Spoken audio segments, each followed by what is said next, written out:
All right, guys, welcome back. Today we're going to do the Immortal Hulk issue number 24. Alex Ross cover. Now again, I have a love-hate relationship with Al Ewing, the writer. He does some very good things that I really like. There's some things that I really dislike. And sometimes storylines are a little bit unclear or confusing to me. I'm going to explain that a little bit later here. But without further ado, we have the Hulk against General Fortune, who has been, I believe, crafted himself into the Abomination's body. It's not really clear how he does that. And that's one of my criticisms that comes a little bit later in the book. Normally we have some text here, so I was surprised that somebody says, okay, let's remove that stupid text, a quote from some kind of a famous people, and we do this. And I think, okay, a little bit better. Not perfect, but still a little bit better. But we go back into creation, where this is basically the retelling, very short, of how this is, Galen of Ta, and he's becoming Galactus. And it seems, I believe, the Cosmos is talking to him. He says, I am the sentience of the cosmos, and you are its last survivor. You have been baptized in the energies of creation, and now we too will become a new form of life. And there's this quote about there's two people in every mirror. All right, and then it's come a little bit later, and then we see the origin or the recreation of the Fantastic Four.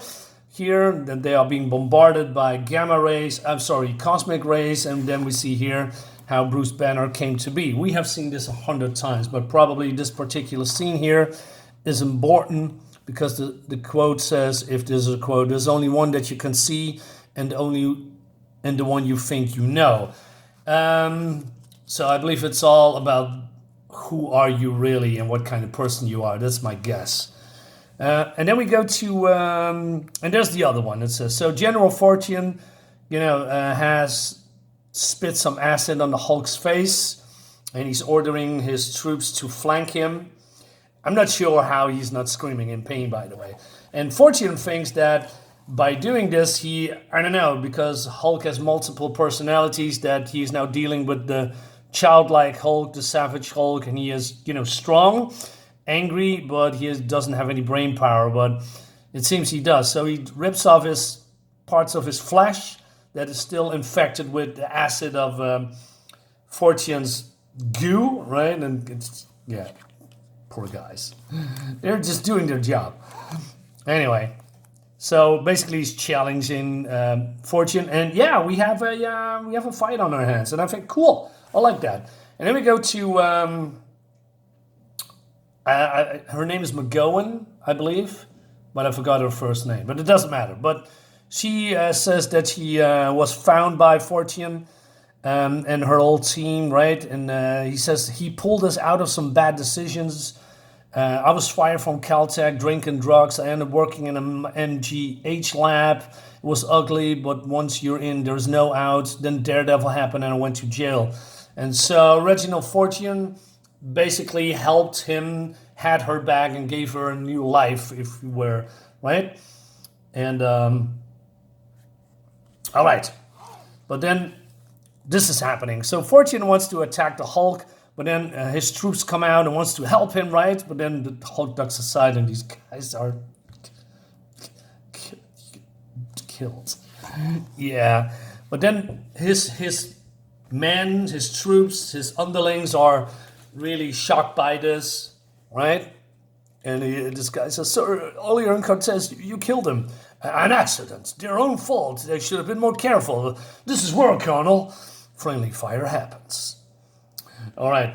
But then, it's Charlene McGowan. She's head of the science division, shouting, "Hi, I'm hereby relieving General Fortune of his command. He is no longer in his right mind. It's not the general we know." And people are, agreeing with her, right? And they're also hoping that the Hulk wins, and Fortune doesn't like that, right?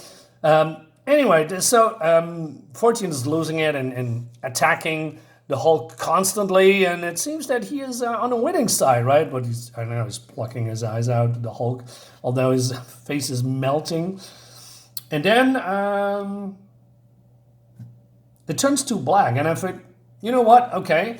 Yeah, pulling out somebody's eyeballs is pretty hurtful. If you pull through it to its brain, then yeah, it's gonna die. But we seen gamma monsters heal from mostly anything, so Hulk is gonna be fine, I guess. But then we go to, I don't know, Gamma Hell, I believe. I'm not sure how you say that, but Fortune is suddenly here.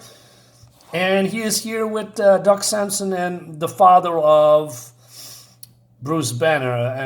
I'm not sure if it's really Bruce's father, but since he's, an evil man, he is, of course, in hell, or maybe an aspect of hell here. Um, and um, and he cannot believe it. He says, "No, I don't want this. I never. This is my soul. Ha! Isn't this fun? So many of us. It's like a party. You have done yourself, Bruce. Bruce ain't here, Dad. It's Joe." He breaks his neck. Party's over. Now, I really don't get this because, as far as I know, people only come here if you are being bombarded with gamma energy. Now, and he's not. He's only being crafted into the body of the abomination. But on the other hand, Bruce is dead, and that's how I think about it right now, just in this moment. He has also been bombarded with gamma, right? He's just been killed by Bruce because, well, he's a murderer. And he did some really bad stuff. That's why Bruce accidentally killed his dad. So what his connection here to the gamma, except that he is a relative of Bruce, maybe that's it, but I'm not sure why Fortune is here. So that suggests that they are dead, and this is some kind of a revolving door that everybody with gamma powers comes here for a while, and then you go back to the green door and you are alive again. So the Hulk is healed. Fortune is being spit out by, the body of Abomination. And even Samson is here. Now, I think this is some kind of a cop-out, right? This guy is gone. Hulk is gone, and you get your eyes plugged out. And maybe he was dying. I'm not entirely sure. But I cannot imagine that the Abomination would die so easily just because you pulled out his, or, destroy his eye. Normally you would have, damaged your body a lot, or maybe if you were just ripping off somebody's head off, I can imagine. But that's not what's happening here. But somehow he's coming into, I call it Gamma Hell. I'm not sure if it's actually called that, but let's say on the other side. Basically, this is the afterlife. That's how I think what it is. And then you just go back like nothing happens. It can, but still. So it seems that Fortune and the Hulk were taking out, and they are regenerating themselves again, I guess. All right. So Hulk says, hey, go with the other good guys. By the time they wake up, we'll be out of your hair. And says, you and Betty and Rick?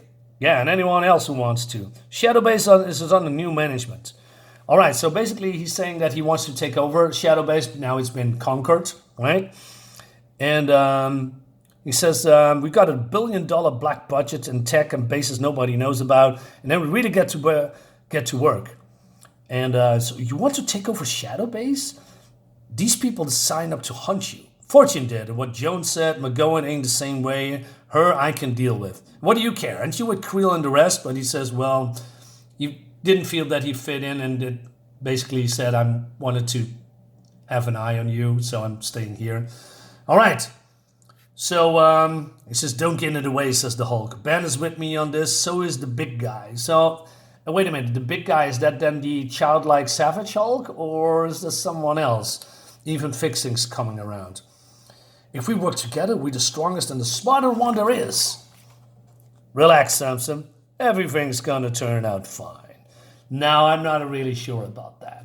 All right, so aside from the particular thing with, in Gamma Hell, I think this is pretty okay. But then we go to somewhere else that I think have a little bit more problem. The cosmic being, right? Eons for now, at the end of all things. Bruce Banner of Earth, I am the sentience of the cosmos and you are its last survivor. All right. So it becomes this creature entity who looks, I don't know, it has human and has hair. I mean, why would I have a cosmic entity have a human? Never mind. Anyway, so he talks about Galen of Ta. He was the 7 and the 8, the devourer, the Galactus. You shall be the 9th. Maybe it's protector of the cosmos, I'm not sure. He says, you and I will merge. But what will that be, Bruce Banner of Earth? What will you become? And before he can go any further, he stops. And he says, what? Who's this? Who? Mr. Immortal. His name was Greg. He was Homo Supreme, the ultimate evolution of mutant power. He thought that what made him special, but in the end, he was just a backup, someone to stand here, meet you, do this. And if the anointed prince, Franklin Richards, couldn't make it, I killed Franklin Richards 2 billion years ago. The same way I killed Greg and your Galactus and all of the rest of them. How, does it say? Okay, so he transforms into, well, the Hulk, I guess. And this creature, I don't know, who should be omnipotent, cannot escape the Hulk. And he doesn't know what's happening and he says that is something wrong. And the Hulk eats this creature, killing him. There are 2 people in every mirror. There's the one you can see, and there is the other one. The one you don't want to. All right. Now, here's my problem with this particular part. So, what has Bruce become if he can kill Franklin Richards, who basically becomes, I believe, in the future become friends or even stronger than Galactus? They become companions, or maybe, I believe Galactus will be his herald or something like that, if I remember correctly. If I'm wrong, just please leave a comment. How does Mr. Immortal come here? How did he die since he's immortal, right? How did you kill Galactus? Who are you?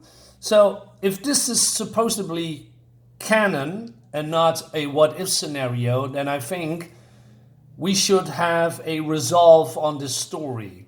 Now, I could be wrong what I'm saying now, but my prediction is this is they Ewing throw this in here for reasons, and we don't gonna have a satisfying conclusion, because what is the purpose of all this, right?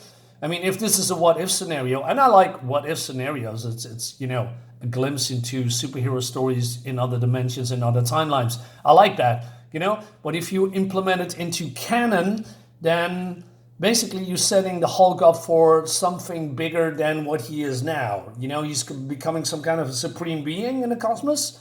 Why? What is the purpose of this, right? And maybe we're going to find out in issue 25 or even a little bit further on, in this one. But yeah, we have to wait for that until I review it. But still, I don't think this is completely necessary. But again, maybe it has significance. But I think this is all just, hey, we throw this in here for, people to latch on, to say, oh man, what's going on? And then we're never going to get a true follow-up, and it's just staying in limbo, and yeah, but it's canon somehow. I don't know. It's just weird. Anyway, guys, let me know in the comments what you think about this. I'll see you next time. Have a great Sunday. Bye-bye.